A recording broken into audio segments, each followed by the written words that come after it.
November 20th, 2006. This is Diehard Gamer Radio, episode 17.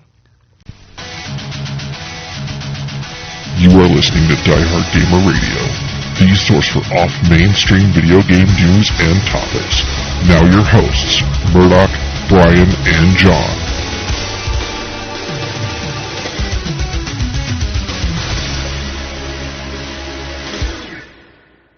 Lucky number 17, huh? Yeah. What's so lucky about it? I don't know. We made it to 17? Yeah. Ooh, almost legal. Oh, crap. I'm not looking forward to the next episode all of a sudden. So welcome back to Diehard Gamer Radio. I am Murdock, and with me is... the barely legal staff. John and Brian. Our good friend Steve is actually visiting relatives in Minnesota. So, hi, Steve, if you're listening to us in the great cold north. Hope you enjoyed the Vikings game. Rub it in. Dude, it was Miami. They shouldn't have lost to Miami. Granted, they beat the Bears the week before, but that was a fluke, too. So, anything we want to share before we go right into our news bits? I played with my Wii today. Yeah, we'll be getting to Brian and his Wii here in just a bit. Well, let's start with just our basic news here. First up is you suck at a game.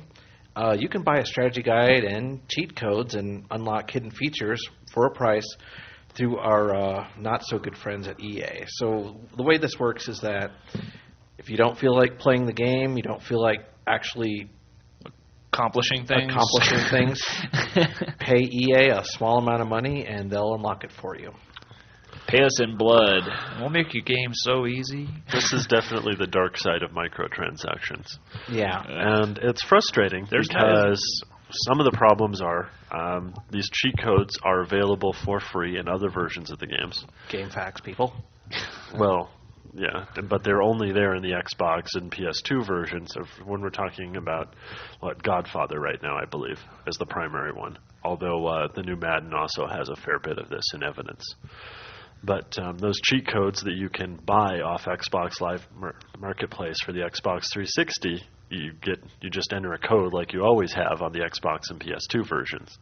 But you're having to pay for the code now instead of finding it for free somewhere else. Yeah, and you're also paying more for the game. Yeah. Although I don't think that is actually because, well, cheat codes, they kind of suck anyway. I'm sure there's some people that really like them, but I'm not one of them, so I don't give a fuck. But the tutorial videos for Madden making you pay for those, so it's like previous versions of Madden actually had the tutorials in the game. Yeah. Now you can pay extra to get that tutorial. Fucking bastards. So that come with the game? Isn't that part of the learning experience, not the paying experience? Especially now that the manuals are so slim, you need those tutorials to figure out how the game works. So basically they are punishing the newbies who have never played the game before by saying, yeah, well, you're going to end up having to pony up the dough because you suck. Well, they're punishing everybody that buys the game. It's the entire audience. The noobs just are sucking more. But I don't really care because, they've played Madden for 6 years. They know how it works. Yeah, but there's going to be new plays and new things you use and new features. And, well, you don't get to learn how to use those unless you pay for it. That's pretty cheeseball.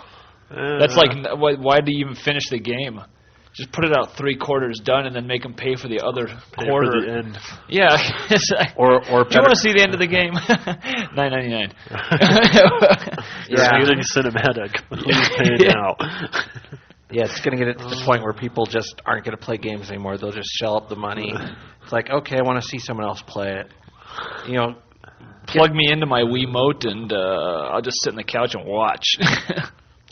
I don't know. I mean, it definitely seems like it's going to be really important to be watching the reviews for a lot of this next generation stuff. Because that's the kind of stuff you're not going to know about until you've been in it and you've played it for a while. You're going to have to, find other sources of information to let you know if they're selling you a complete game or not. Sooner or later, there's going to be enough of this, enough of this crap going on that it's going to become an issue every time, and there's going to be some way that people are going to demand to find out before they go buy the game. What am I actually buying? Yeah.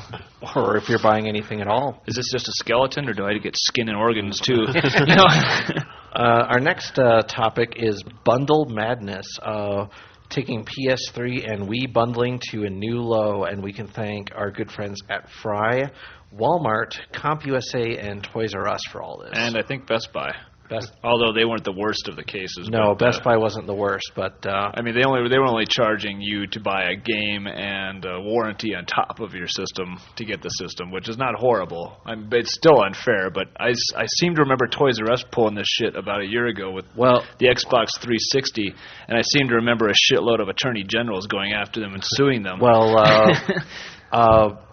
I know that Toys R Us is doing the exact same thing that they did with the Xbox 360. And the thing that is really disconcerting about this whole thing is that they don't tell you about it. It's a bait and switch. You basically see the advertisement for it. You see the advertisement for it, and they don't tell you anything about any additional topic, any additional fees or anything until you actually get to the register, and they're like, yeah, we can't sell this to you unless you buy this. And seeing as people, wait in line for a couple of days beforehand, it's not like they don't already have an investment in the whole thing. Yeah. And for everybody that turns around and walks away, there's one more guy in the back of the line that's willing to take their place, unfortunately. Now, here's the thing. I can slightly understand from a retailer standpoint because they don't make money off the hardware to begin with. So they need to at least recoup some of their investment. It makes sense. They're a business. They have to sell things. How many people are going to go in there and buy a system only, though? Yeah. I've never done that. You have to buy a game. There's no point in buying it for its calendar. Well, unless you're buying a PS3 to resell. Then you go, I need nothing but the system, because that's all it requires. There. Maybe they're trying to screw those people they know are going to have to sell the system, and maybe that's why you're seeing all these auctions online where it comes with a game and a couple extra controllers or something. You know? That's why I really don't think, there's a lot of nasty things that come about because of these launches and things being in such short supply. But I actually think the bundling is one of the better ways that the retailers cope with it, because it makes it less profitable for people who just want to wait in line and resell the thing, and makes it more likely that somebody is going to wait in line who actually wants to own the thing. But the key with that, though, John, is that they have to tell you up front. That's true, too. They shouldn't be defrauding you. Yeah, they shouldn't be doing enough a bait and switch. people who want this, they shouldn't have to do that. The concept itself is not bad. It's just the way they're going about it that's bad. Yeah, the execution sucks. But one example is our good friends at Toys R Us. So you buy you buy a Wii at Toys R Us, and then you take it up to the counter, and then they say, oh, by the way, you are required that you have to buy, I think it's like an extended warranty. $25 extended warranty, I believe. $25 extended warranty, and I think a game along with it. That was Best Buy's deal, yeah. Before they'll sell you the system. I think. And of course, they don't tell you that until you're at the register. Yeah. That's an expensive extended warranty, too. Yeah. And I think, that's like a 1-year extended warranty? I don't know what that one was, but it seems like that's what they usually are. But the worst offender is probably CompUSA, their PlayStation 3 bundle. Okay, get this, folks. So, Are you ready? Listen to this. Okay, so 40-inch television by Sony. And if you buy that, then you get the PlayStation 3. But there's no other way you can get a PlayStation 3. Oh, yeah, but this is so cool because that memory card can be used in the TV or in the PS3. That is so worth $2,300. And also, why this sucked rocks is because, this could be a decent bundle if somebody actually wanted to buy a new television right now, and this is just a good time to do it. The sucky part about this is I read a post online from somebody who had gone through with this order, and then they called him up and let him know that they didn't have enough PS3s to fill it, even though he bought the television. And as part of the agreement, there was a 15% restocking fee should he choose to return the television. Oh, and that's when you call the Attorney General. Like, excuse me? And on top of that, if you return the television for any reason, by what you sign, you have to return the PlayStation 3 as well. Yeah. Well, they didn't get to start with. I'm not saying I don't think that's a big loss, but the 15% restocking fee is bullshit. Yeah. On a multiple $1,000 item. Fuck yeah. Yeah. You go sell me this big thing and you don't have it to give me? Excuse me? And then you try and make it hard when you tell me that, no, we fucked up and we don't have what we promised. And come back next week to buy a free atmosphere, which we won't have right now, but, in about 30 years we'll be able to sell you a piece of the sky.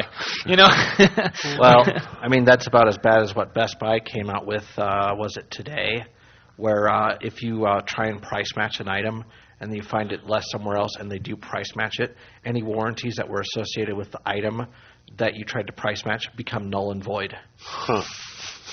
Any of their warranties, not the manufacturer's warranties. No, any warranty. I don't see how the No, manufacturer they can't could rescind the That manufacturer's warranty. it's on the consumerist. I just read it today, I don't see how that's I'm like, possible. you're doing what? How? Well, the retailer doesn't have the right to revoke the manufacturer's warranty. They're completely separate. That's why they offer a warranty Hey, after the manufacturer. This is I'm just the messenger, okay? Take it to Best Buy if you can get customer service there. Or avoid them at all costs. Yeah. So next topic, we're going to talk about PlayStation 3 compatibility issues, backward compatibility issues. And from what we've seen so far, there's actually quite a list of games that are not... It's just a little over 200, isn't it?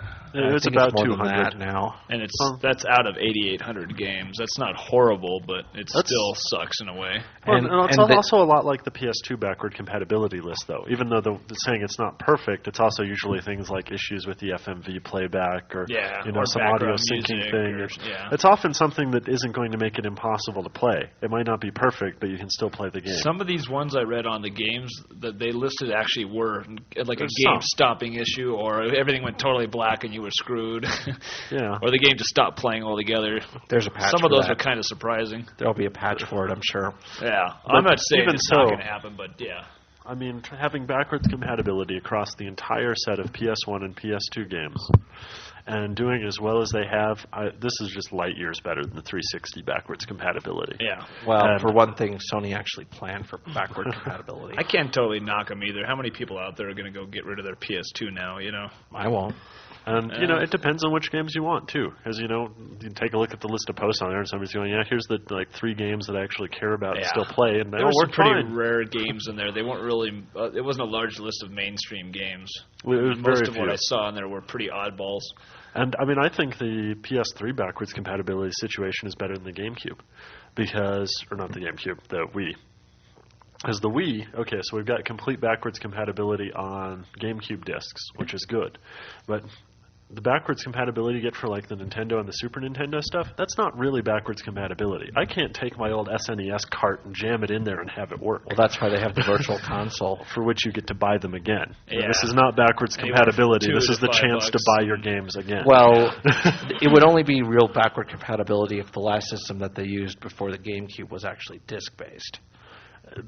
That's what I'm saying, that the Sony actually has the best backwards compatibility here. I mean, they really are letting you take your entire library of Sony games and they all work. Not that hard if they're all the same format, if they're all disc-shaped. Admittedly, there's an easier technological problem there, but I'm still saying this is the best possible way they could do this from implementing backwards compatibility, and it's really nice to see them actually have it work 99% of the way there. Yeah. I wish the Xbox did this because I can't box up my old Xbox. But, I just can't. But for those of you who actually own Guitar Hero 2, it does not work on your PlayStation 3. Not yours. Well, it works. There's just no way to hook up the controllers right now. Which seems to be a very big part of the game. Yeah. Game works fine, though. Yeah. It plays. You can look at it and watch it spin, but hey. Yeah. So, or we would need to wait for somebody to make a generic PS2 controller adapter, and then life will be matter good. of time for Pelican or Nico just on the ball. So, next news bit, getting raped on eBay. Ow. Not a big surprise. Ow. All the new systems are... and now again. all the new systems on eBay are going for outrageous amounts. The averages so far, after day one, on day one, the PlayStation 3s were going for, what was it, about $4,000? No, the average was 2,200, I think. That was day one. The right when it average came was out. 2,300. There were certainly some peaks above that. Yeah. So about 25, and the Wii on day one we're looking at about 500, about double. They've dropped down after that, but even so, man. But the Wii had like 2 to 3 times as many systems available too. I mean, and that was still amazing. They still sold all that. That was just great. I just don't see how you can justify this crap, man. I mean, what kind of lame-ass person do you have to be to really desperately want this at Christmas, and this is going to make your life so much better? Well, it may not be you. It may be your desperate, materialistic children that you've raised that have to have it by Christmas. God damn, people. Well, we're probably not even going to see any more shipments of the PS3 until January, from what I was reading. But there's probably going to be 2 or 3 more shipments of the Wiis. I thought we were going to be seeing PS3 shipments every couple weeks, or is that only in Japan that they're doing that? I haven't heard about. Haven't heard anything about any of the shipment issues. I think it's pretty underhanded because here's the thing with the PlayStation 3 is that no person who bought the PlayStation 3 was buying it to actually play. Don't say no. Well, no. I would say a large percentage. It was like 10 or 15%. Probably more than half. More than half. I would actually be willing to bet it was like half the people in the lines were actually selling them instead of keeping them. Yeah. Somewhere around selling. Yeah. Yeah, they had no interest in the PlayStation 3. From what I was reading in the interviews of the people they interviewed, they said about 10 to 15% of the people they interviewed were going to keep it. They were there to buy it for themselves and play it, and everyone the rest else of them was were just going to run. Which actually makes total sense. I mean, if you're a sane human being, you get this thing for $600. You sell it online for like $1,000. Okay, you've got $400. You wait 4 months and buy one off the shelf for $600. And not even that. You could probably get them, in January, another full run. And except for the people that are selling it for. In my 24 opinion, and 25, if I could have done so, I would have bought one. If they manage that, but the prices aren't that high anymore. Well, yeah. If I could have done so, I would have bought one and gone and resold it and then sat on the money because I don't want that first-gen system. I want to get it later when it's, 5-6 months down the road when all the kinks are worked out. The QC is worked out, yeah. I know it's not going to have any major issues right out of the box, and I'm going to have more money to spend on games and other things. At that point, it becomes a $200 system. So because I've gotten $400 already from it, above what I paid. So even if you're a real gamer, you don't necessarily want to hang on to this thing. Not when, there's just such a... you can wait for so little time and get the thing at a reasonable price. It used to be you could buy the system, and this is back like with the NES, the SNES, the Genesis. You could buy the system. It was guaranteed to work. There were so few flaws. Well, there was no problems. moving parts. Yeah, exactly. But the more we get ahead in technology, the more complex this shit gets, the more faster it's getting developed and pushed out before it really gets a full test. And, lo and behold, we've got like anywhere from a 10 to a 30% turnaround, and there's nothing you can do about it. It's just going to be that way. You got to pray that the company is willing to take it back and deal with it, and it's not going to cost you an arm and a leg to ship it and get it fixed. Or even you deal with that, and it's all free because you're all under manufacturer warranty, and they're all set up to deal with this. But even so, it takes you a couple weeks to get your console back and everything. Yeah. Well, depends on who you deal with. Yeah. I know with Sony, there's at least a couple weeks of a backlog for replacing systems. Because they don't have enough. Yeah, and in checking the news there's a theme here. And checking on Nintendo's website, there's a 3-day turnaround for any replacement systems. Nintendo's all about the service. They always have been. In fact, I was kind of laughing because they probably reserved a fair number for dealing with their return requests. Yeah, which I was laughing smart. because when I went up to GameStop to buy my copy that I'd pre-ordered, the guy said, "Would you like a warranty with that?" And I was like, "No, I don't think I'll be needing one of those. Nintendo's the last person I got to worry about warranting. I've never had one of their systems break down on me, and it probably never will be because they're the best built systems out there. No matter what they do, they're always just super stable and really well built." I can't name how many PlayStations I went through. Oh, I can. Because there's one more than I did. Man. So not a big surprise that these systems are going for large amounts of moolah on eBay. It's total logic. Yeah. So last news bit, the PlayStation 3 and Wii both sell out in one day. Surprise. Yeah, not a big surprise as far as sales go. Wow. Next week we're going to be discussing supply and demand. But the Wii was actually I was actually a little bit surprised on the Wii. I wasn't. I thought. I was maybe, not surprised in the least. You don't. No. I thought that maybe a store would have like maybe one or two whatever. I heard some stories of people who were able to spend their entire day going around and were able to finally find a place where they were able to buy one before they quite disappeared. Yeah. But even so, I mean, totally gone. I was surprised to see they did the midnight opening thing too. I wouldn't have thought that was necessary with Nintendo, but Yeah. I think they wanted to steal a little bit of Sony's glory too, and say, Well, we can open at midnight too. We're just as big. Yeah, and also there wasn't as much violence in the Wii launch as there was with the PlayStation 3 launch. Well, it's Yeah, in also fact, there because- was a perfect example of that right there. I saw a cartoon today somebody had sent me, or I clicked on, that had a window showing a line outside of some store of PS3 people waiting to get a system, and there was like 3 of them out there, and somebody walked by and said, "Is this a line for PS3s?" They're like, "There's no more, get away, fuck you!" And then they showed the next window, and it's a line of people waiting outside for Nintendo, and they're like, "Hi, are there any more Nintendos?" "Well, we're not quite sure, but would you like a hug?" They're all spoken for, but would you like a hug? That's a pretty good comic. Yeah. But showed the division of fans there, and although I think just as big a part of that is you don't get a Wii. It's like, oh, I didn't get my toy. I'll wait a month and I'll get it. Yeah. PS3, you just took $600 away from me. I can't eat for next year. And I think people got more excited because that was literally, they were making money off of this. Not taking my money from me. This saves me from getting a job for another 3 months. What are you talking about? Yeah, what the hell? All right. So, this leads into our game topics and discussion here. The madness begins. Yes, we're going to talk about the hardware launch so far, and what our thoughts are. And I think the PlayStation 3 launch was just madness. I think that was the most fucked up thing I've ever seen. I think that's probably the worst The system most launch disorganized, I've unimaginable probably ever horror. witnessed. And I've been through like 3 or 4 system launches. I don't know that they could have made enough systems to satisfy demand either. I think that was part of the strategy, was they accepted that fact, and they're like, this is just going to give us more publicity. It's going to be more crazy. People are going to be fighting over our system. I mean, little did we know they were going to get shot, but hey, there's always casualties in war. I don't know. I mean, it just seems like all of these consoles, I mean, we look back at the 360, look at the PS3, even look at the Wii, and there's just so much excitement about it when it comes out. I just don't know how you make this work well. Well, a question to... Well, you guarantee a certain number of pre-orders. You have it available that day. Now let's some of the discuss what retailers happens are in the getting real better world. at it. I mean, we're seeing things like the wristbands for marking line position. Yeah. I mean, there's maybe always if been we good had, lottery systems, but it doesn't guarantee somebody's going to use them. Yeah, The smart ones do.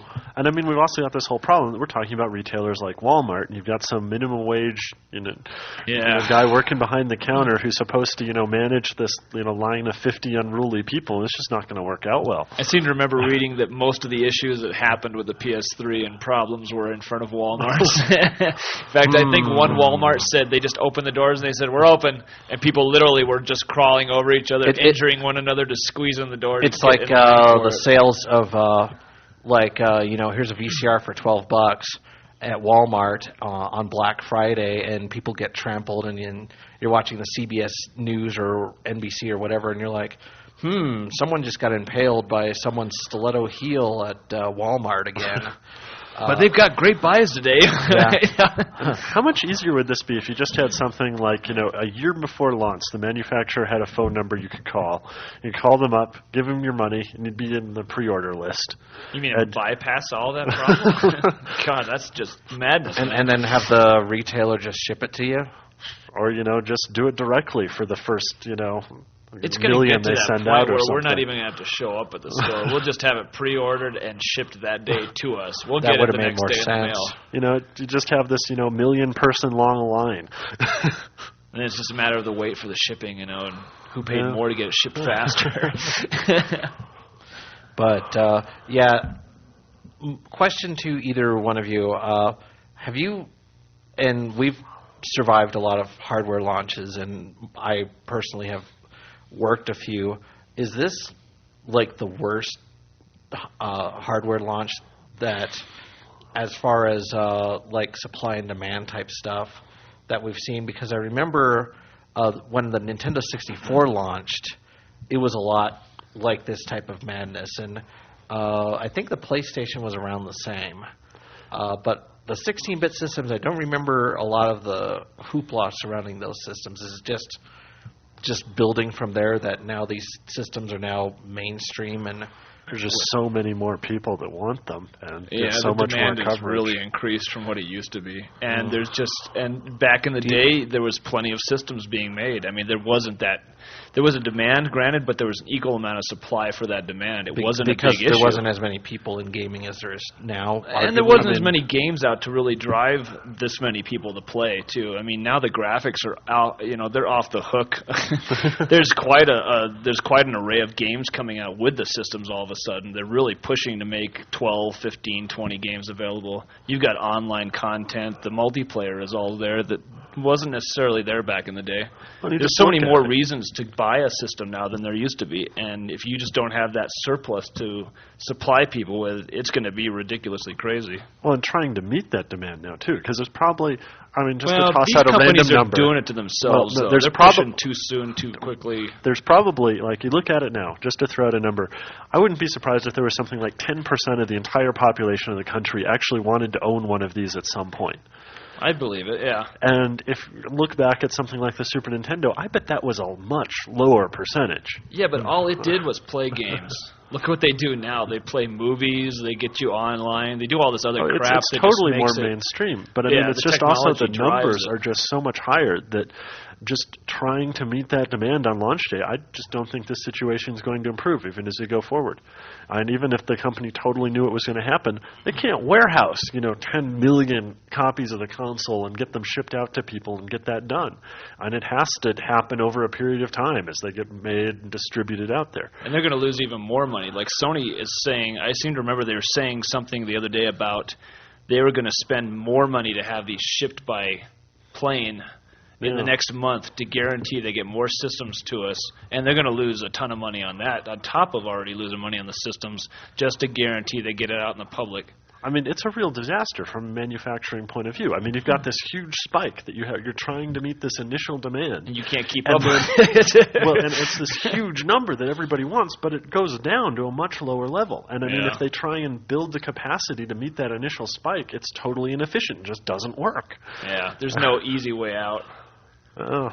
Yeah. And what's really sad is they're putting these formats in them that are going to be dead in years.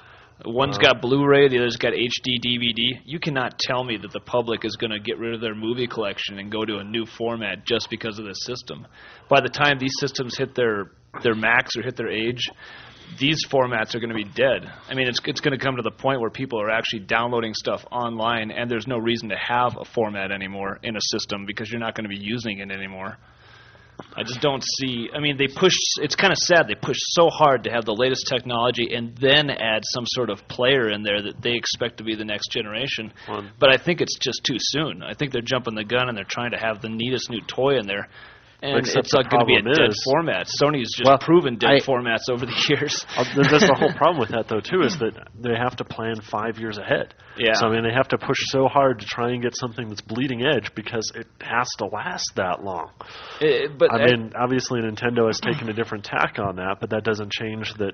Well, they are pushing to have a DVD player version of the Wii out next year. But how many DVD players do you need? Well, see, here you can go pay $30 and get a DVD player. Well, here's the thing, and you bring up an interesting point, Brian, is that when the PlayStation 2 originally came out, DVD players were not. They were fucking expensive. Yeah, they were really, really expensive. They were still and to get a PlayStation 2, that you could buy. I don't remember what the original system price was on a PS2. I think it was like $300. $299 is what I paid. Yeah, and I got it launch day. And just to be able to get a DVD player for $300, and that wasn't even very state of the art. I mean, half of those burned out within a year. Yeah, but still, I mean, you could go out and spend $400 or $500 to get a standalone DVD player. Yeah, so you actually got a DVD player. That was a 2-for-1 deal, and it played games, and it was cheaper. Yeah, but do you think that Sony's strategy with putting Blu-ray in their PS3? But then again, they're making a big gamble because we don't have this format war like we had. With DVD, it was just DVD. Yeah. Well, DVD, there was like 4 or 5 types of DVD, but it all settled down to one standard they all came to agree upon. But with this, these are totally different. HD DVD versus Blu-ray. I mean, they're different capacity. They're different types. They use different layers, different lasers. They're so different from each other, and neither one's guaranteed to work. I don't care how many people support it. It doesn't guarantee the public's going to We just don't support it. know yet. But I also, think Sony makes up. Let me interrupt real quick. I think Sony makes too big an assumption because we are like 80% of their market. I think they think that we have all this money to spend, and we don't. They push these huge, expensive systems on the public, and only about 5% of the public can afford to jump to this new standard and accept it wholly and adopt it and go into it fully for the first year. Everybody else is stuck waiting for the prices to drop or to get used copies of movies well, not or only games. not only the price to drop, but a lot of it is that there's for people who aren't audio video files, who don't know a thing about DVD technology, Or the you quality. go up to them and say, "Hey, do you prefer Blu-ray or HD DVD?" They'll look at you like, "What the fuck are you talking about?" Well, Well, it I doesn't think- matter to them. They just need to wait for it to settle down so they can get a winner, and they can, just buy their buy their movies at Walmart. But I also think that's a big reason why Sony keeps failing, though, in our market. You look at all the things, Betamax, UMDs, the PSX. Every time they come out with something new, they... PSX never came out over here. Well, and yeah, wasn't a format. not as a format, but as a concept. It was supposed to be the mini all-in-one entertainment the game mini, system. discs. The mini DVDs, yeah, the mini discs.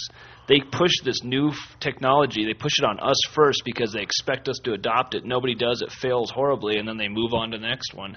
And it's like we don't have the money. We don't have the market to support that. And I think they put too much into our market, assuming that we will be the telltale acceptant. The other part about that every time this comes up, I don't think the actual movie format wars matter for putting the Blu-ray in the PS3. Okay. I mean, I certainly think Sony cares, and they want Blu-ray to succeed. But having the Blu-ray player in the PS3 and having that additional capacity, I think, will be a benefit for them. The capacity is probably the biggest issue. I mean, Yeah. I could see that. But how many people are going to adopt it or even know? Well, it doesn't matter who adopts it when we're talking about games. Because if you make a PS3 game, you can put it out on Blu-ray, and everybody's going to be able to play it. There's no format war for making PS3 games. True. I kind of wonder if they're not taking a big hit on getting these systems out into people's homes because these are going to be the first Blu-ray players these people own. Oh, they certainly are. I mean, it guarantees it opens up a new market. They're if trying you to can do afford that, it, yeah. you can go get movies on Blu-ray now. And they're supposed to be better. But you still have to have all this other equipment that really supports it.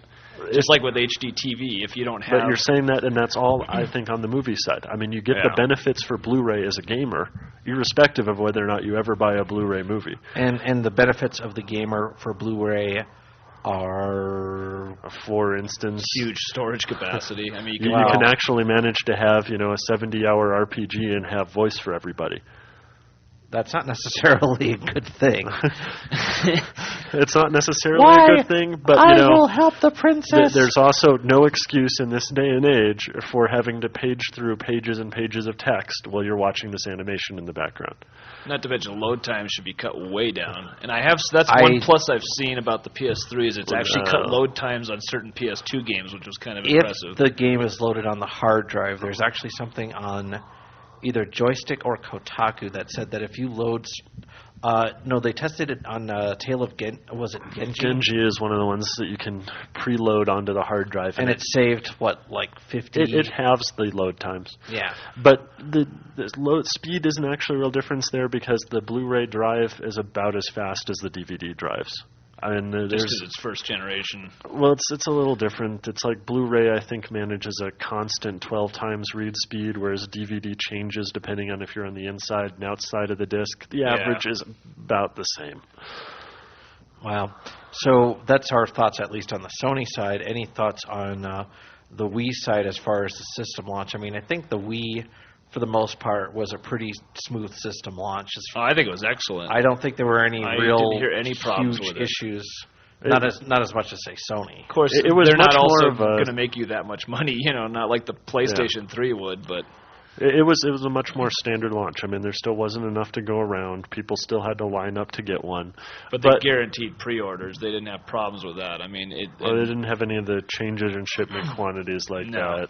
They were able to pretty much guarantee a set number from day one, and that really made them. Yeah, that guaranteed the fanboy audience. It was like, now, you know you're going to get a system. Now, I don't know if you had planned ahead and were able to take off at the right times and be able to put the effort into it. Or if you pre-ordered a month ahead of time at a small store like GameStop. Or you managed to get to one of the GameStops and pre-order before they were all gone. I mean, it was still something you had to try to get one. You had to put a small amount of effort into it. But it was kind of funny. I noticed, I was reading about how many systems were given out, and it looks like, to me, not as much on the PS3 side, but definitely on the Wii side, they put a lot more of their systems into big box stores because the big box stores would get them more publicity. Yeah. There was like 100 to 200 systems at one of these big box stores, but there was only like 10 to 20 at a smaller store like a GameStop or an EB. It's also part of the marketing focus, too. I mean, the Wii they really aren't pushing that towards the hardcore gamers who go to GameStop. Yeah, they're actually trying to get more out of everybody. They want the whole family to get into it. So that was kind of interesting. The people who shop at Toys R Us, not the people who shop at GameStop. Yeah. Well, not that stopped them from selling all their units at GameStop. Well, they had a lot less to sell. So but I mean, that's also, the difference in focus, and, they put them in different places like that. But, I mean, honestly, as far as I'm concerned, the PS3 and the Wii haven't launched yet. I mean, I don't really consider it a launch until I can walk into a store and buy one. Yeah, it's true. It's a pre-launch. Yeah, until all the assholes stop selling it on eBay. Yeah. Until you actually can get one the same price on eBay that you get walking into the store. So, agreed. So our thoughts of the new hardware at launch: kind of smooth, kind of chunky. Kind of there. It's just it's like every other goddamn fad. It's over as quickly as it started. Yeah. So And there's a few people shot, So it could have been Elmo. It could have been fucking Beanie Babies. This year it was console. Winnie the Pooh riding on a turtle. What was that? It was on, I believe it was Kotaku. I think some poor guy was selling his PS3 via Craigslist, and met up with the guy in like some dark alley and like punched the crap out of him and robbed him. Wow. Note to self: do not agree to meetings in dark alleys. No, you go to like some local place. Both of you parking lot or something, but highly visible public place. I mean, Jesus, that's stupidity. Yeah, that is so stupid. Oh yeah, well I'll meet you in the back of the car near this lake where these dead teenagers were found. Sure, that sounds safe. All right. So next we're going to go into our game reviews, and I will start with probably the biggest RPG launch this year. I'm going to talk about Final Fantasy XII. Dun, dun, dun. Thanks. So here's the deal with Final Fantasy XII. Does it have chocobos in it? Yes, it does have a guy named Sid. Yes. Does it have summons? Yes. I guess it's a Final Fantasy game then. Do you really need to tell us anything more? There's a few things I need to tell you about. Okay. So, all right. Basically, Final Fantasy XII, the big changes from every other Final Fantasy, and I'll just go them step by step. First one is the Gambit system, and the way this works is that you can set up pre-programmed, I guess, macros, for lack of a better word. But basically, you can set up auto commands for your characters so that instead of having to do very redundant, repetitive RPG-type tasks like hitting A to attack or healing, you can program it so that the computer does it automatically. You don't have to think about it, and it can be interrupted at any time. We're getting lazy.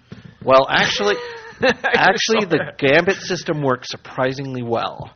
And it does make the game a lot more fun because a lot of the repetitive stuff you don't have to deal with. I've got a free tip for Japan here. Instead of automating boring, repetitive tasks in your game, get rid of boring, repetitive tasks in your game. Well, originality comes at a price. Well, here's the thing. It's the nature of the genre. I mean, RPGs, grinding and building up levels. It doesn't have to be. That's true. And there are examples like one of my personal favorites, Jade Empire, that manages to get rid of that. And also take like Grandia. It has an excellent battle system. Every battle is interesting and different.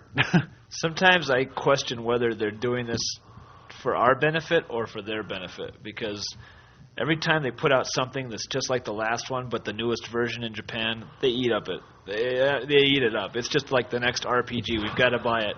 But I wonder if you change how drastically you change that is going to affect how many people are still willing to buy it, how many fans you lose. You know? I guess that's fine and all, but at this point, I'm fucking done with these things, man. Well, we're done, but I think a huge amount of their audience is in Japan.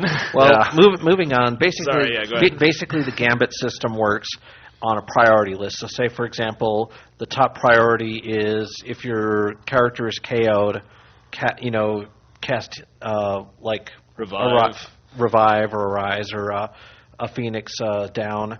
And then on the next step is, say, your ally's hit points drops below 30%, cast heal or use a potion.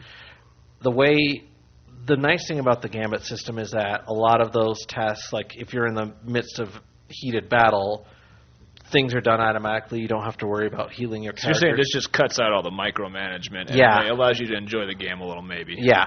Or you just more, rather. Walk around and your characters automatically kill the monsters you run into. Well, here's the thing. The Gambit system is actually, it can be a benefit or it can be a huge hindrance depending on what you're fighting as. Now, if you're going through like just levels trying to get from one point to another, Gambits are real helpful because then you're just having to just go through point A to point B. But when you get to bosses or things that require strategy, Gambits are something that you don't want to have to rely on because it's unpredictable. It's unpredictable. Yeah.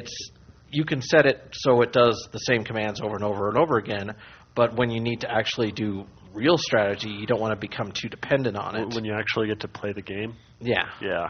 But Gambits can be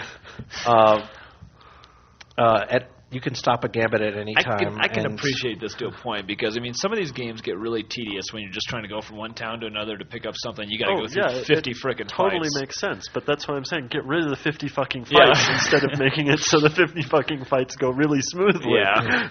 But it's the best way I can describe the Gambit system is it's the best way that I guess Square has found to create an MMORPG type scenario with one player.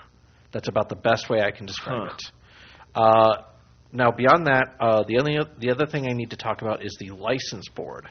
As in Final Fantasy X, we had the sphere grid, where basically you could assign different attributes to your character through a grid. This time we have a checkerboard type pattern called the license board. All it is that every battle you get license points, and as you get enough license points, you can go on your license board and unlock special features. And special features being things like giving your characters the ability to wear hats.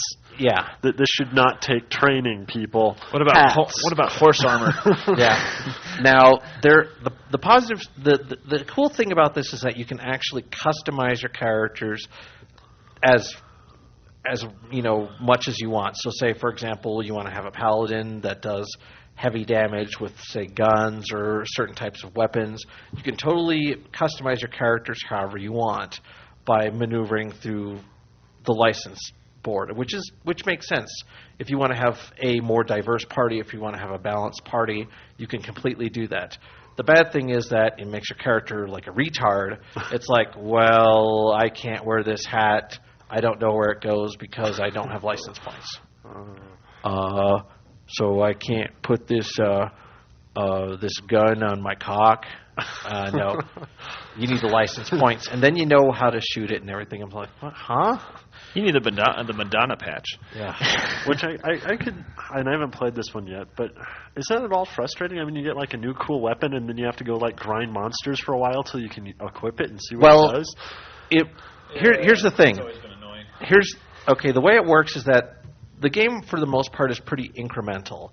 So the weapons that you get in like the next town aren't going to be like so far off that it's going to take like 50 years to get to that license point. It's only going to be like either, though. It's going to be like, well, you see, here's the thing: you can actually plan so that you can have it so that when the weapon becomes available, you have the slot ready. It works both ways. Okay. So you can actually aim that, hey, I want to get this level 5 slot for my gun so that when I get to the next town, I know I can use it. Isn't what you can see on the license board limited, though? Yeah.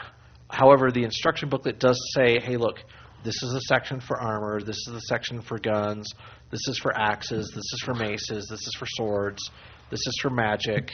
So it does go into some detail as to where things are located. That just so seems like a strategy guide excuse, though. It is. It is. It totally is.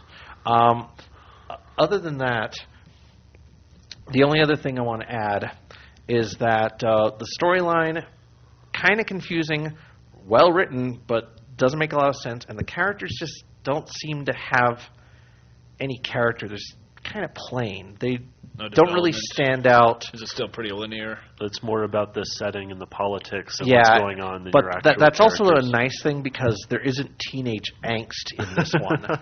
So you don't have like Wow. any angsty teen going, oh, I wish this guy would love me, or my This true guy, love is yeah. gone. It's very politically driven type of drama, which is a nice change of pace. I'm tired of the angsty pretty boy. Go cry in my the life corner, sucks. you poor schmuck. I'm going to listen to Wanna play a Linkin game? Park. So in the end, I'm going to give Final Fantasy 12 a 4 out of 5. I think the battle system is innovative, but the license board and everything kind of is a little of a detriment because I want it to be a little bit more intuitive where I can actually just pick up and use something instead of having to have a license for it. But very beautiful game, very well written. Storyline needs a little work. Character, not a lot of character. Isn't there some kind of collectible card game or something No. under there? This one doesn't have any kind of The side only game like the that? only side quest thing that it really has is what's called the Hunt Club. You go to like say bars or other establishments. You check the check the board, and there's actually hunts, and you can actually hunt down rare and valuable creatures to get very special and rare items. And there's like 60 or 70 of these monsters that you can actually say, hey, I'll hunt this monster for you if you give me X, Y, and Z. Sounds and you kind of like usually Phantasy Star. and you actually get some pretty cool loot from these things, but I'm getting close to near the end game, and there's this one boss called Yazmet, and I looked at the strategy guide, and it's got like 50 million hit points, and I'm like, yeah. I hope you have a couple hours free. Yeah, or a Game Shark. So moving on. Brian is now going to do a review of the Wii. He bought a Wii on Sunday. Sunday. And he's Pick up your pre-order. He's going to talk about the Wii. So tell us about the Wii. Well, I was smart and got ahead of the game and jumped on the GameStop bandwagon about a month and a half ago and had a friend of mine stand in line for me since I had to work and get a pre-order just to guarantee I'd get one because I didn't see a lot of people doing pre-orders and kind of questioned how many people were going to have those, come the time the systems roll around. So I picked it up yesterday. Very interesting. I'm actually pretty pleased and pretty surprised with it. I knew it was going to be a neat system and well-designed, but I think it's really well-designed. It was all about backwards compatibility, which was nice. It not only plays the regular like CD-sized games for the Wii, but you could put in GameCube games, the smaller discs. The top of the system has 2 flip hatches that pop open for you to put in up to 4 GameCube controllers and up to 2 GameCube memory sticks. The front edge of it has your slide-in disc slot. Doesn't have a drawer that comes up. You just slide it straight in, kind of a la your CD player in a car, a well-built CD player. You've also got a little flip slot on the front of that where your SD card goes in for saving images and things, and I assume some save games. Well, though that's all optional because you've got the internal memory. Yeah, that is optional because there's a built-in internal memory, which is really nice. That's a nice core thing to have. It's also got the sensor bar, which is kind of cool. You've got your basic power plug in the back. Well, I won't say basic. It's got a different connection of anything that Nintendo's ever done. But you've got your power connection, your RCA jacks, and then you've got your light bar connection. And you can actually place the light bar above your TV or below it, which is really cool, depending on whether you have like a flat screen LCD and you want to hide it up top, or you've got a big, heavy CRT and you can just put it below somewhere. it asks you when you set up in the initial setup whether you have it on top or bottom too, so it actually will adjust for that. That's really cool. It's a very pretty looking setup. I mean, the box is very well designed. It comes with your stand to stand it vertically, which is really cool. It's got a built little tiny plastic disc you can slide onto the bottom of that standing, kind of like wings, to keep it from tipping left or right if it does get bumped in some way, shape, or form. If you don't want to stand it vertically, you don't have to. It's got tabs on the left side of it, little rubber mats that you can allow it to lay down. And as John recommended earlier, that's probably a better thing because those drives tend to last longer if you slide it in horizontally versus vertically. So, that's a nice bonus. Same thing as PS2 did. Like the 362 had all those problems that if you had discs in it vertically and put it down horizontally and jogged it or threw it out. You could end up damaging your discs if you moved it while it was on. Yeah. I mean, there's just been a continuing history of drives not working quite as well vertically as they do horizontally. Yeah. And it's nice to see Nintendo follow the same way Sony did with the PS2, where they allowed you to go either or. You could stand up or lay down. That Although makes they it included functional the stand with it instead of making it, hey, give us some more money for a piece of plastic. Yay. As small as this thing was, that little piece of plastic, really not a big issue, I'm thinking. But it's very neat. It's just a pretty system to look at. It's just like the DS for all intents and purposes. It's very well made. It's very sturdy. It's a brick of a little system, so it's got some weight to it. The backwards compatibility is really a neat thing. I like the fact it is completely backwards compatible, at least with the GameCube setup. It's completely wireless, too. I mean, and we were thinking about it earlier, and Chris brought up a good fact that the sensor bar still has a light, or still has a wire. Well, yeah, but I'm talking about controller-wise. I mean, you don't really have to attach anything to the system that you're going to be using and moving and doing anything with. The controllers are all wireless. Controllers are all wireless, and you can even. We're thinking we haven't tested this out, but we're thinking you can even do a Wavebird setup and just plug it into the top of it and save yourself from even having to worry about using GameCube controllers that are wired too. So that's another bonus, Isn't the classic controller that they're coming out with, can't you use that for GameCube games, and isn't that wireless? That is wireless. It is wireless, I believe. It's possible that it is backwards compatible. I haven't had a chance to test that either. I didn't pick one up, so maybe we'll have that in the future, hopefully. By that point, we'll also have played some games. I only got to pop in Zelda and play about an hour of that and kind of get the feel of it. And it's fun. The controllers are not as hard to use as I really thought they were going to be. I thought they were going to be really disproportionate and wacky and maybe too small or too big. They really, and I've got big hands, but they fit in my hands pretty well. They're very functional. You can move your hands up and down them. The nunchuck's not really that disorienting. Granted, you hold it too long, yeah, your hand's a little sore later on, but everything seems to work reasonably well. And it's well designed. Nintendo really doesn't put out something unless they really feel it's met all standards and it works for a large majority of their people, or the people that are going to buy the system. And I really have to say I appreciate that. I appreciate waiting a little longer for a game or for a controller that I know is going to be guaranteed to work and is going to work pretty well. And this system has not let me down so far. I think it's very neat, very well designed, very well thought out for sure. And it's just a matter now of seeing how good the games are going to be. This is basically just an overclocked GameCube.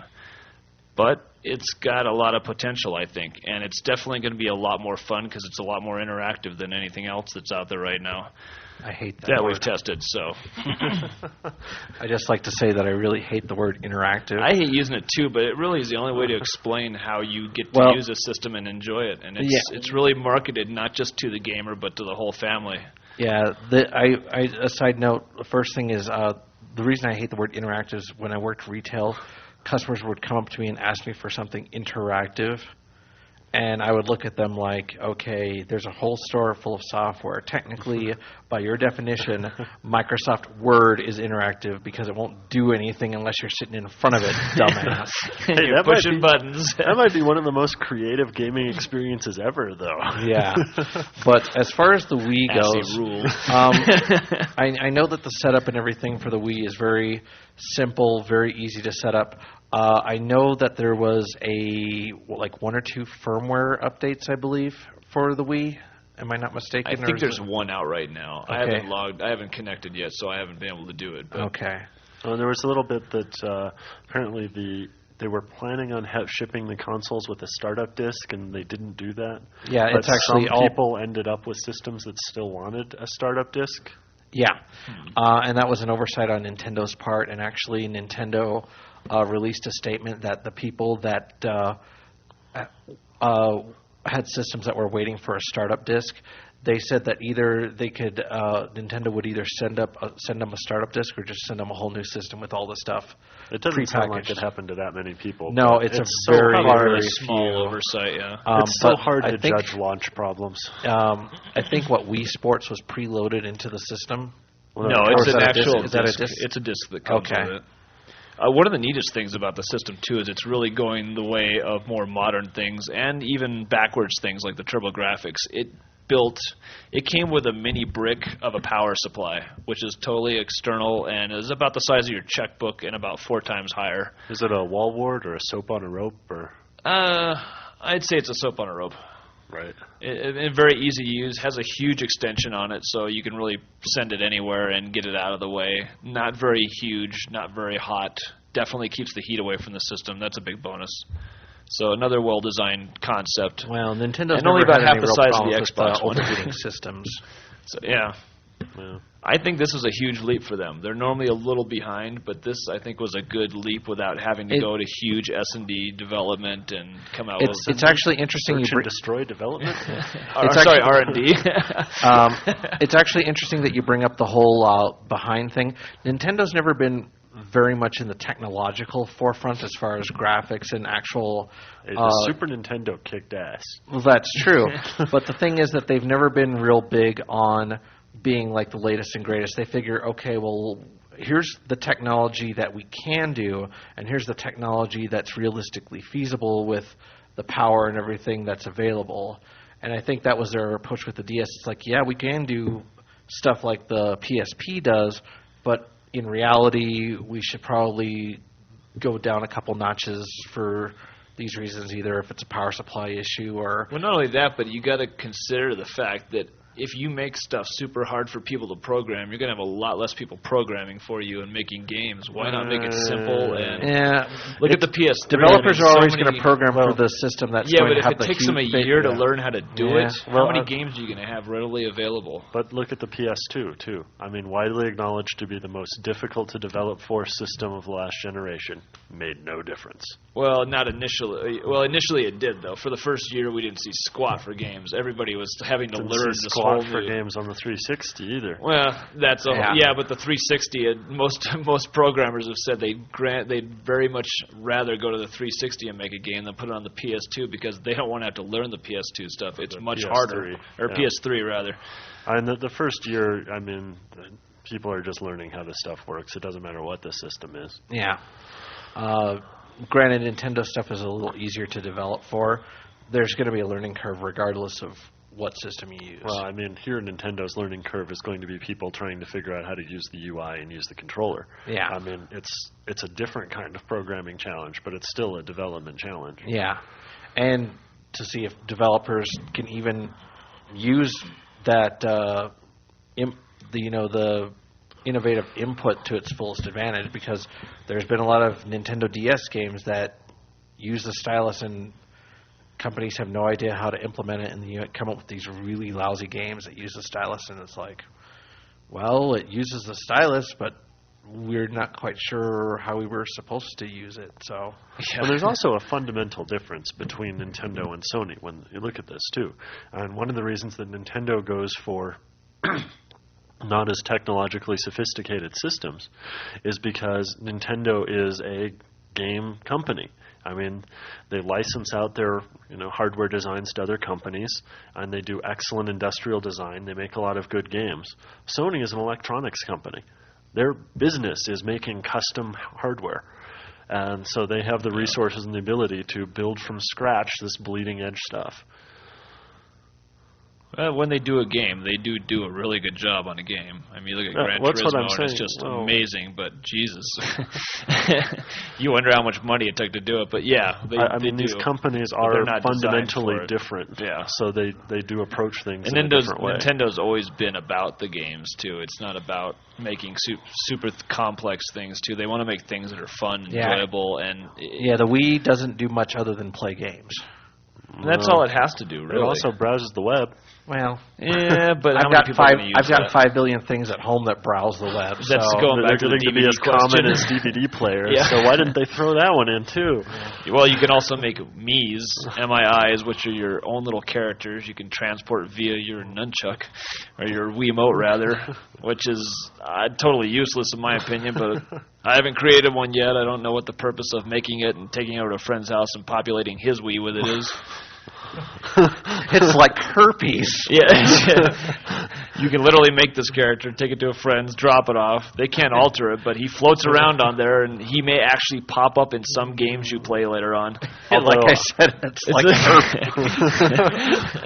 So Just so drop you it off can- at a friend's house. It shows up later. So you fill your Wii full of little men, huh?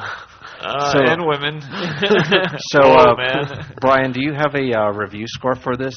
Well, I don't think we can really give a review score to What a do you system. compare it to? Yeah. It's got pretty menus. Yeah. Bright white color, polished surface. It's an apple. Oh. It's definitely a blockbuster. Okay. No, I'm not going to give it a score. It's just a system. I'll reserve the scores for the games when we get a chance to play some. And there's actually something. But out there to initial review. system reaction has been very positive. Oh you. yeah. Okay. And I haven't heard hardly any complaints about it with anywhere. I mean, just no bad publicity. It's just a good example of a good launch. Okay. Lastly, we have John doing a review for some Xbox 360 game. Gears of War. Yeah, tell us I about don't know that. what other one you talk about. Though, admittedly, Rainbow Six did release today, too. So, I want to talk about that one. But Gears of War. This is the reason I play games. It's absolutely everything I look for. So women without like a crotch like Ulala? Not to bring up that topic again. That's not what I look for. Oh, okay. I totally want the crotch. Yeah. We end up in all these false discussions these days that come up all the time that people are saying that, gameplay rules and graphics aren't important, or, I've got 400 more polygons than you do, so my game is better. I mean, you see all those different sides of it. But at this point, really, a game for me has to have good gameplay, good graphics, and a good story. I don't feel the need to compromise on any of those. God damn it, you're too picky. And Gears of War delivers. And this is a AAA polished title. It has excellent graphics. I mean, this is the benchmark for the next generation. It has innovative gameplay, and we haven't seen this before. It doesn't play like anything else you've played. And I'm sold on it alone just for the co-op mode. That's impressive. And the multiplayer has some new ideas to it. It plays differently than anything else you've ever played. And that's what I look for in good gameplay is, it's well done, it works, and it's new. It has an interesting story behind it all. And it is an action game, so it's not like you get 60 hours of dialogue for it all. But the idea is good. And there's a planet that's colonized. You have a flourishing civilization, and then one day these alien creatures come up from inside the planet, burrow up and are, killing every man, woman, child on the planet. Just that whole idea of dealing with these underground creatures. It's a bug planet, man. A bug planet! And the setting that you get out of that, I mean, there's certainly been a lot of hype about it, but they pulled it off. This whole theme of destroyed beauty. And I really think that's one of the things that we're getting out of this next generation is we have enough power that can actually do things that aren't these clean, sterile environments. And it's nice to see. For the gameplay, we get an excellent context-sensitive system, which I think is really the most remarkable part of it all. So that even though you can do a lot with it, and there's these interesting cover mechanics for it all, really, it's you want to do something. It's like you want to interact with an object, you press the A button. And it's like, it doesn't really matter what you want to do. It really figures out what you want to do based on where you are and what's going on.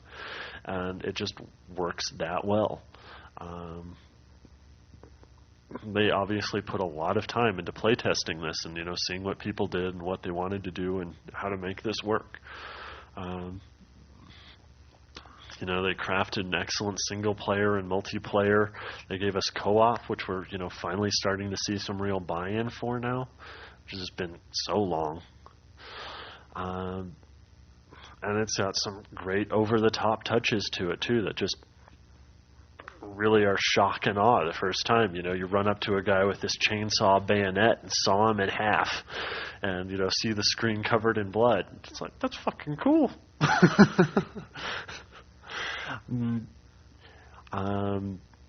Well, it is a fairly short game, and probably going through on the normal difficulty level, probably around 10 to 15 hours. I am totally happy with getting an excellent game that lasts that long than getting a 40-hour game with a lot of repetitive hallways to walk through. I'm certain there are some people that are out there that really want to be able to play one game for 6 months. I'm not one of them, and that may be a problem for them. But even so, it has an excellent multiplayer mode that you can play for as long as you want. So, what would your score be on this one? I've been pretty glowing, haven't I? Yes, like a pregnant woman. This is 5 out of 5. This is the benchmark for the next generation, and every AAA title that comes out for the next year is going to be compared to it. All right, mental note, John gave a 5 out of 5 for a game, so, okay. All right, well, definitely something to consider if I ever choose to buy an Xbox 360. So, yeah. Anything else we want to add before Brian rushes out and heads home, because I know you have work? And he's got a Wii. So how no, many actually, Wii's do you have now? I do that before I go to sleep. Yeah, I got a Wii here before I leave, too. I'm like Benny Hill now. Yeah. 2 Wii's. Man, that would just be so disturbing to see 4 guys on a couch with one of these nunchuck controllers all, Don't say yeah. There's a YouTube video in the works with that. I'm sure there's some. All right. Well, that's it for the podcast. The new website should be up momentarily. Next podcast, we'll be doing Castlevania Portal of Ruin. And yeah, that actually should be out by the time hopefully the next Metal pod- Slug Anthology on the PSP. Yeah. A lot Could be of really great, good. A lot of great great games coming out. Yeah. Okay, so let's do the ending thing here. You've been listening to Diehard Gamer Radio. As always, you can listen to us at diehardgamerradio.com, or you can listen to us at allpodcast.com and podcastalley.com. So once again, Steve is out of town. Yeah, he's in Fallujah right now. He's under a rock. Yeah, but Steve, come back soon so that I have a lot more to edit and make this process a lot less smoother than it needs to be. And somebody to talk about Guitar Hero too. Yeah. And mix it up a little bit more. Because, man, just having us sitting around talking about games is fucking dull. Yeah. What do you do with listening here, people? Yeah. So once again, you've been listening to 3 guys and 1 guy that's out of town who know a lot about games and not much else.